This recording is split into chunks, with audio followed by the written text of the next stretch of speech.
നമസ്തേ. കഥകളതിസാഗരത്തിലേക്ക് സ്വാഗതം. ഇന്ന് കലയരങ്ങിൻ്റെ ദിവസം, ഞായറാഴ്ച. എന്നെ സംബന്ധിച്ചിടത്തോളം സാഹിത്യ ചിന്തയുടെ ഒരു ദിവസമാണ്. അപ്പം ഞാൻ പറഞ്ഞല്ലോ, ഈയിടെ പഴയൊരു പുസ്തകം എനിക്ക് കിട്ടി. എൻ്റെ സംസ്കൃത അധ്യാപികൻ പലപ്പോഴായി പറഞ്ഞു തന്ന ചില സരസ ശ്ലോകങ്ങളൊക്കെ എഴുതി വെച്ചൊരു പുസ്തകമാണ്. അതിൽ മഹാദേവനെ പറ്റി പ്രതിപാദിക്കുന്ന ചില ശ്ലോകങ്ങളൊക്കെ ഞാൻ പറയുകയുണ്ടായി. ഇന്നും രസമായൊരു മഹാദേവൻ്റെ വർണ്ണിക്കുന്ന ഒരു ശ്ലോകം തന്നെയാണ് ഞാൻ പറയാൻ പോകുന്നത്. ഈ ശ്ലോകം പറഞ്ഞു തന്നപ്പോൾ എൻ്റെ ഗുരു, അധ്യാപകൻ, മാഷ്, പുതുവാൾ മാഷ് എന്നാണ് പറയുക. പുതുവാൾ മാഷ് പറഞ്ഞ് ക്ലാസ്സിലേക്ക് കയറി വരുമ്പോഴേ അദ്ദേഹം വന്ന ആ ഒരു വരവ് ഇന്നും എൻ്റെ മനസ്സിലുണ്ട്. ജുബ്ബയും മുണ്ടുമൊക്കെയാണ് അദ്ദേഹത്തിൻ്റെ വേഷം കേട്ടോ.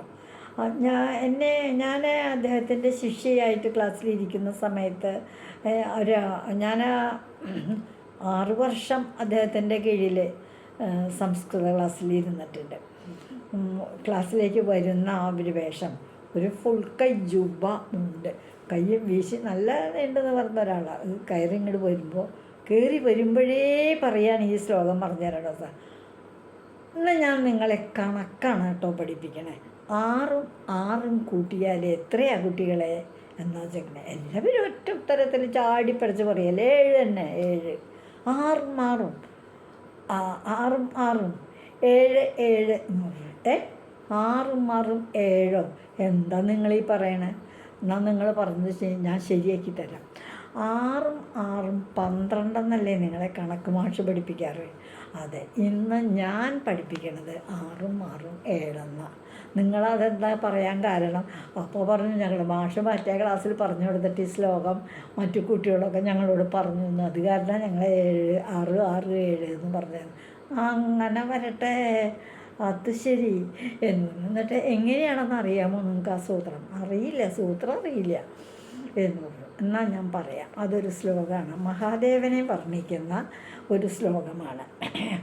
മഹാദേവൻ്റെ അടുത്ത് എന്തൊക്കെയാണ്? ആദ്യം തന്നെ അദ്ദേഹത്തിൻ്റെ ഓരോരോ അവയവങ്ങളെപ്പറ്റി,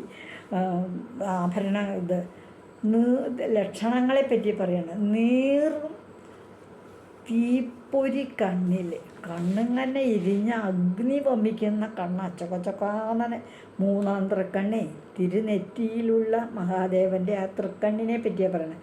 തീപ്പൊരി പോലെ ചുവപ്പ് നിറമുള്ള ആ തീപ്പൊരി വമിക്കുന്ന കണ്ണ്, അതാണ് ഒന്നാമത്തെ. രണ്ടാമതായിട്ട് അദ്ദേഹത്തിന് പിന്നെ കാണുന്നത് നീറാമേഴും ചന്ദ്രൻ ശിരസിംഗൻ. അദ്ദേഹത്തിൻ്റെ തിരുജടയിൽ ഒരു അമ്പിളിക്കലയുണ്ട്, ചന്ദ്രക്കല. ആ ചന്ദ്രക്കലയുണ്ട്, അതാണ് രണ്ടാമതായിട്ട് കണക്കാക്കുന്ന അവയവം എന്ന് വെച്ചാൽ ഭഗവാന്റെ ആ ശരീരവർണ്ണനയിൽ. അടുത്തതോ പിന്നെ അവിടെ നിന്ന് പോകുന്ന കഴുത്തിൽ ചീറും പാമ്പ് തന്നെ വിഷം കൊമിച്ച് ചീറിക്കൊണ്ടിരിക്കുക.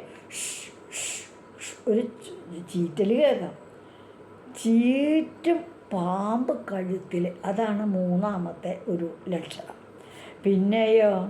പിന്നെ അദ്ദേഹം കഴുത്തിൽ നിന്ന് പോന്നിട്ട് ഉടുത്തിരിക്കുന്നത്, അദ്ദേഹത്തിൻ്റെ ശരിയായിട്ടുള്ള വസ്ത്രം ആനത്തോല. ആ ആനത്തോൽ ഉടുത്തൻ്റെ മുകളിലായിട്ട് അദ്ദേഹം പുലിത്തോലും ഉടുക്കുന്നുണ്ട്, ചെറുപുലിത്തോല്. അതാ ഒരു ഉപവസ്ത്രമായിട്ടാണ് കരുതുന്നത്. അത് ചെറുപുലിത്തോലിൻ്റെ ഒരു കഷ്ണം ചിലപ്പോൾ ഇങ്ങനെ തോള് വഴി എന്താ പറയണേ, ഉപവസ്ത്രമായിട്ട് ധരിക്കണതാണ്. ശിവൻ്റെ മഹാദേവൻ്റെ ചിത്രത്തിൽ കണ്ടിട്ടില്ലേ, പുലിത്തോലിൻ്റെ ഒരു കഷ്ണം തോളിൽ കൂടി. നമ്മൾ സ്ത്രീകളൊക്കെ സാരി, ആ പുരുഷന്മാരിങ്ങനെ 2 മുണ്ട് ഇടണ പോലെ, ഉത്തരീയം പോലെ ചെറുപുലിത്തോല്. അതാണ് 4ാമതായിട്ട് കണക്കാക്കുന്ന ഒരു വിശേഷണം. പിന്നെ സാരംഗം മഴുവും കരങ്ങളിൽ. കയ്യിലാണെങ്കിലോ സാരംഗം എന്ന് പറയുന്നത് മാനാണ്. മാനുണ്ട് അദ്ദേഹത്തിൻ്റെ. മഴു, ഒരു രാമന് കൊടുത്ത മഴു, പരശുരാമൻ്റേത് പോലൊരു മഴുവും കൈകളിലുണ്ട്. അതാണ് 5ാമതായിട്ട് കരുതുന്ന ഒരു വിശേഷണം. അപ്പം എന്തൊക്കെയായി ഇപ്പം ഇതുവരെ?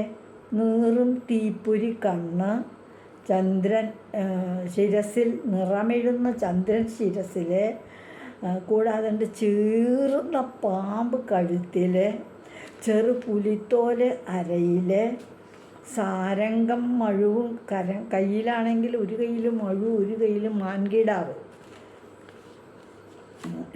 അത് രണ്ടും കൂടെ അഞ്ചാമതായിട്ടും വന്നു.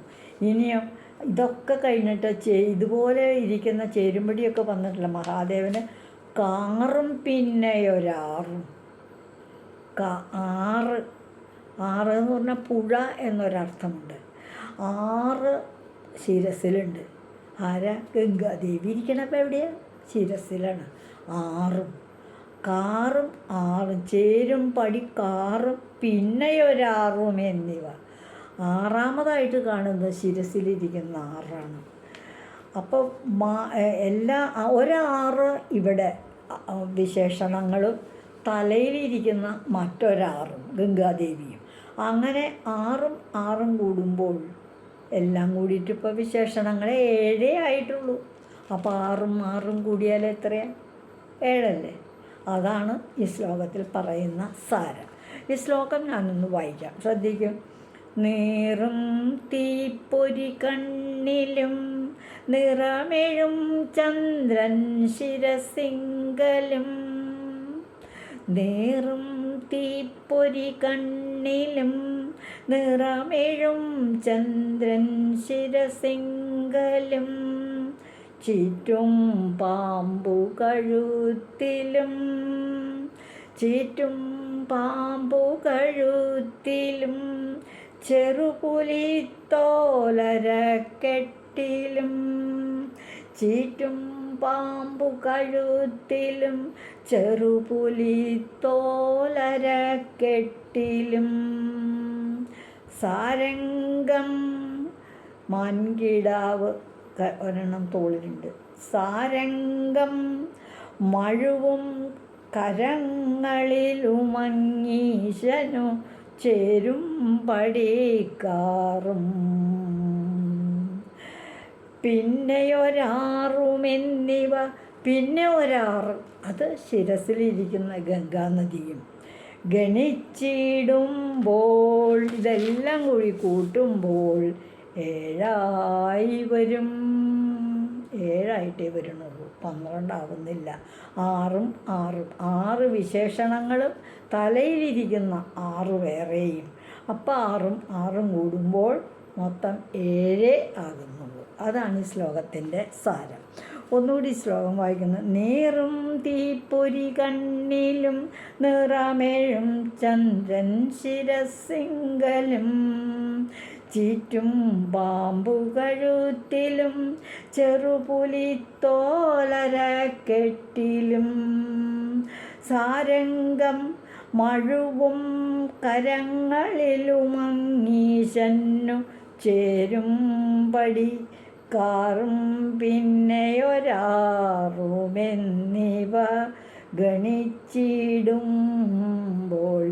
7 വരും. ഇതാണ് ഈ ശ്ലോകത്തിൻ്റെ ഒരു സാരം. ഇത് ആരാ എഴുതിയെന്ന് മാഷ് പറഞ്ഞു തന്നിട്ടുണ്ടാവും. എൻ്റെ ഒരു ബുദ്ധിമോശം, ആരൊന്നും ഞാൻ എഴുതി വച്ചിട്ടില്ല. അതുകൊണ്ട് എനിക്ക് അറിഞ്ഞുകൂടാ ഇതാരുടെ ഈ സരസ ശ്ലോകം എന്ന്. എന്തായാലും രസമുള്ളൊരു ശ്ലോകമാണെന്ന് തോന്നി, എനിക്കിഷ്ടം തോന്നി. ഞാനതൊന്ന് ചെറുതായിട്ടൊന്ന് പറഞ്ഞു തന്നു. കേൾക്കാത്തവർക്ക് ഇതൊരു പുതുമയല്ലേ? കേട്ടിട്ടുള്ളവർ ഒന്ന് കേട്ടു വെച്ചിട്ട് ഒരബദ്ധവും ഇല്ലേ. അപ്പോൾ എൻ്റെ ഇന്നത്തെ സാഹിത്യ ചിന്ത 6ഉം 7. മഹാദേവൻ്റെ ഒരു കണക്ക്, വിശേഷപ്പെട്ടൊരു കണക്ക്, എളുപ്പ വഴിക്കൊരു കണക്ക്. 6ഉം 7. ഇതുവഴി വന്നാലും ഇത്തിരി നേരം ഇരുന്നാലും കഥകൾ കേട്ടാലും കളിയായി പറയും കഥയാണേ, കാര്യം പറയും കഥയാണേ. എല്ലാവർക്കും നന്ദി. കുട്ടികൾക്ക് പറഞ്ഞു കൊടുക്കണം കേട്ടോ ഈ ശ്ലോകം.